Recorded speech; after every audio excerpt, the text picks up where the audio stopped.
Moja omiljena rečenica je: juče je bol, sutra je strah, a postoji samo danas. Jer prošlost nosi bol, a budućnost nosi strah.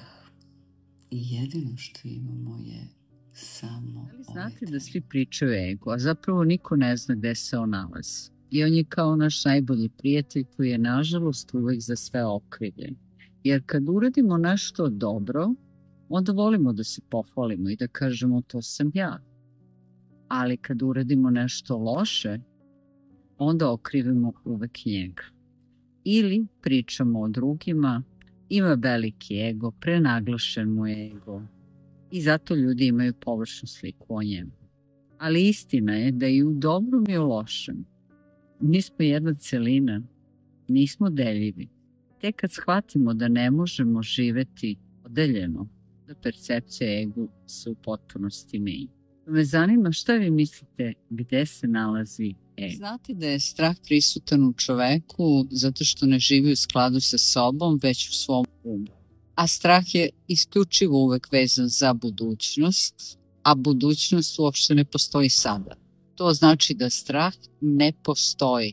A ako patite zbog sećanja na prošlost, imate bol, to su emocije i sećanje i one ne postoje sada.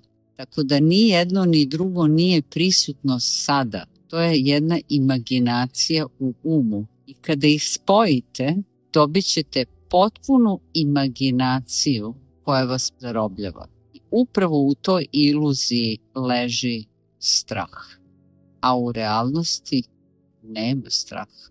Zanima me da li se i vi plašite nečega što ne postoji. Zamislite da želite da upoznate pravu prirodu vašu i da provedete 3 dana sami sa sobom.